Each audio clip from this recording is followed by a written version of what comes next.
Okay, so now I have to ask the question in the Mhm. inverse. Sure. If Donald Trump is able to retake the White House in November, Okay. Breaking um, out enough sweat over here when you say that. what what does that look like to you? Like, what do you think the Mhm. country, how do you think the country will react? How will you react? What will his next administration look like, in your opinion? Yeah. What are your thoughts on that? Well, we know what his administration would look like because we've seen this nightmarish hellscape before. Mhm. There were a lot of holes. There were a lot of positions that were never filled. There was a lot of corruption. There were a lot of scandals. A lot of people, lost their jobs and their livelihoods that attached themselves to this man who now has 34 felonies attached to his name. Um, but if I were to guess, I actually think this would be a more concerning administration than the first go round because one, his team is better organized. They know what this is now.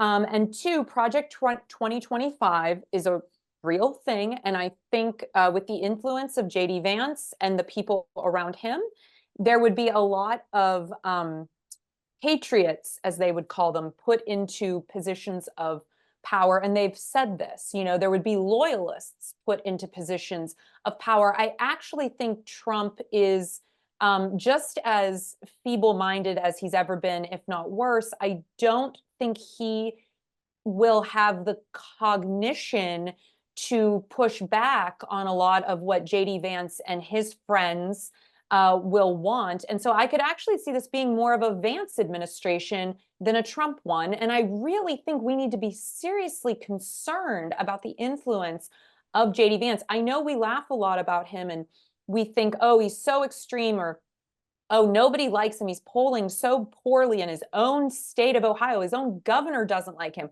Well, we said a lot of that about Trump.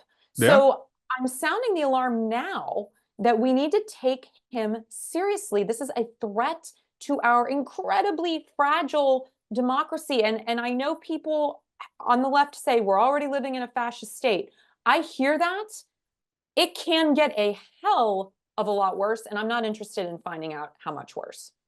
I mean, it could definitely get worse. Sometimes Yes. I wonder, though, just if I don't know. I feel like there's two different thoughts, like schools of thought here. Mm-hmm. On one hand, there is the fact, and I will say this, a lot of people hear me criticizing the left, but I just want to be very clear here. I think Donald Trump is a sociopath.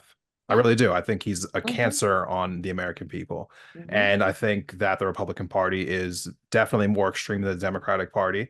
I feel like maybe I don't say that enough, but I mean, sometimes I feel like it just kind of goes without saying. But with all that being said, I feel like sometimes we almost give Trump too much credit. And I also feel like Mm. there is a sense of over alarm. Maybe, Mm. maybe because of we hear the rhetoric and we hear what he wants to do, and we hear, the way that he talks about like what he wants to do when he's in office. But there's Sure. also just the guardrails that are in place. I fully believe, maybe, time will tell, but I fully believe Mm-hmm. the Democrats are retaking the House. Mm-hmm. With Mm-hmm. that one action, how Mm-hmm. much legislation can he not pass? Right. Right. Secondly, with the filibuster intact, how many things are not going to ever get through the Senate?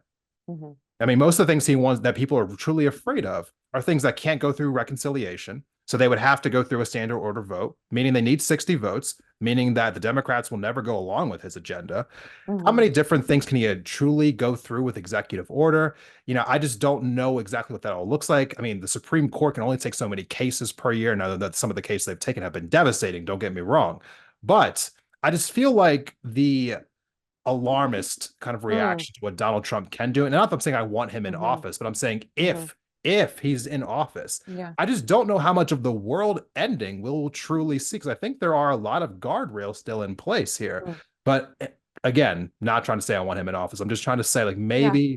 maybe there's a bit of an overreaction here. Just maybe. Do you think I'm wrong about that? I think you're totally wrong Okay, in a tell me about loving it. way because I love you, Desmond. Okay, all right. No, but I mean, I've talked to women who have suffered physically on my show who can never have children again, who Right. almost bled out in parking lots.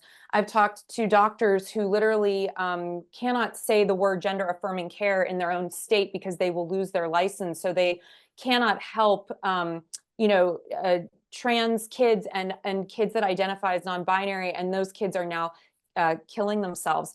No, this, I don't think we're sounding the alarm enough Like I don't think people understand how much blood is on this man's hand. This was the man that said COVID is the flu.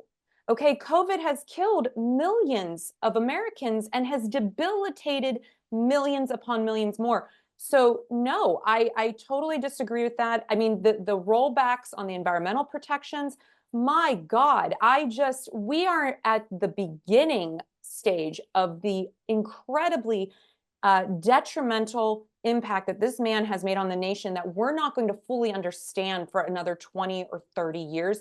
And the thing is, we don't have a second round of Trump left in us. Look what is going on in North Carolina, right? The devastation of the hurricane, the biolab, the chemical fire that just happened in Georgia.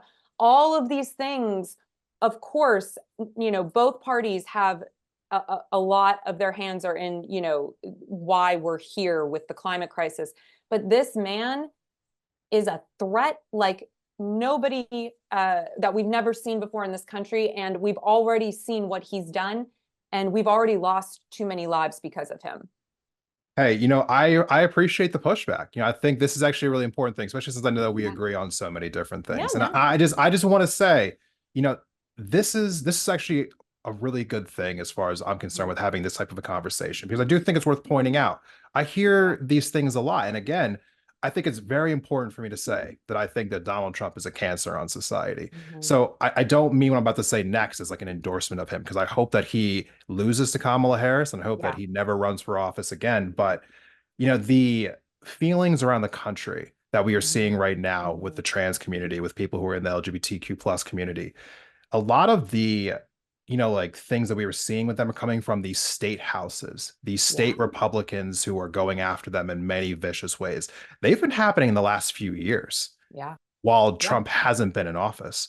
And his rhetoric that he is, like giving across, across the country right now, that is stuff that he's doing while not being in power.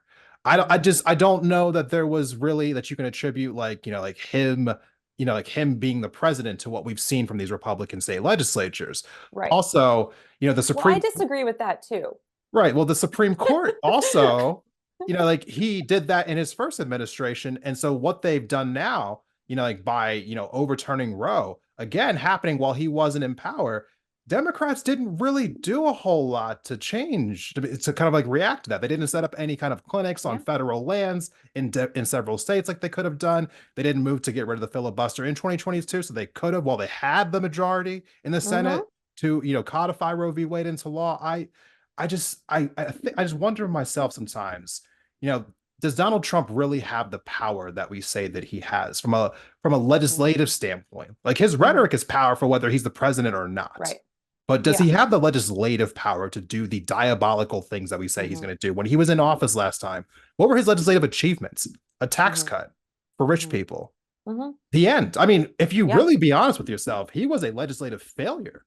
He didn't Total get failure. anything But done. that was the point. Yeah, That was the point. It was to sow chaos. It was right. to sow suspicion. It was to create division. And I will push back on this because first of all, I am furious with Mhm. the Democratic Party for so many things, and one of them being and I talked about this actually the other night on my show. They've had multiple chances to do more about Roe at the federal level, and they never did. And the reason why was the same thing that the Republicans do, but just flipped it. Oh, vote for us because if you don't, they're going to do this scary, terrible thing, right? So they're Right. also on the cliff, in my opinion. Like they've also Yes. kicked that can down the road. We're done with that nonsense. They need to act and act now because we're coupled with this moment in time where we do have an incredible threat to our incredibly fragile democracy as I see it. Now, having said that, to your point about, well, Mhm. he wasn't in power when these things happen, well, there's a ripple effect. And I would Mhm. also say, when you are the one that lifts up the rock and all the cockroaches go scattering, well, you can say, well, I'm not all those cockroaches. Well, you lifted up the rock. So I think we still have to give him some credit here. And it's dangerous when we don't. And that's all I'll say on that. Hey, I think for me, what the last few years highlighted is the importance of voting at the state level. I think too Amen. too often we talk about what happens with these federal elections. I mean, we started off this talking about Kamala Harris, Donald Trump, the presidential election. What happens in the state legislature has far more consequences on all of our lives. Who your Hmm. governor is, like who at your local election. People talk about, like, policing reform, for instance, like who is your Hmm. district attorney? If you're in a place that has a sheriff, like who you're putting on your city council. These things get overlooked so easily. They have way more impact on your life than the federal elections do. Uh, Natalie, I want to thank you so much for coming and talking to me about all of this. When I asked you to come on, I talked to you about this a little bit off air. I hadn't had a guest on in a while, so I was really Hmm. happy to have my first guest of this new era of independent thought be you. Thank you so much for coming Oh. on today. Oh my Um, gosh, Desmond, I love you. where can people find you online, and where can people listen to you on the radio? Yeah, so I'm on KDKA radio every Saturday from 2 to 5 p.m. Eastern time, but you can stream it on kdkaradio.com. And I talk about issues that are happening around the nation. So I have people from California all the way to the East Coast that are listening. So wherever you are, please tune in. And you might even hear Desmond because he has been on more than once. And I always look forward to having him be a part of the show. And if you want to check out my work, you can go to Instagram and TikTok at Natalie Bencivenga. I also have a website, nataliebencivenga.com, if you want to collaborate or do some cool stuff together. And I'm on Facebook and LinkedIn as well. You really can't get away from me. And I do a partnership every week with Penn Capital Star. I have a web series with them called Facts Over Fear, where I try to break down an issue that's happening regionally or nationally and get beyond the fear and talk some facts. All right. For those who are interested, all those links will be in the episode description. So go ahead and click into there now and you'll see those links. Hey, we're going to be having more episodes here in the future with other different journalists, people who do content creation on Instagram, on TikTok. We're going to be interviewing some people who are running for office. So if you're interested in this kind of work, make sure that you subscribe to our channel, subscribe to our Substack to get extra updates about what we are doing. We will see you in the next episode. Don't forget to like this video. Thank you for watching this video of Independent Thought. If you liked the conversation, please go ahead and give the video itself a like, and be sure to subscribe for future episodes on the channel.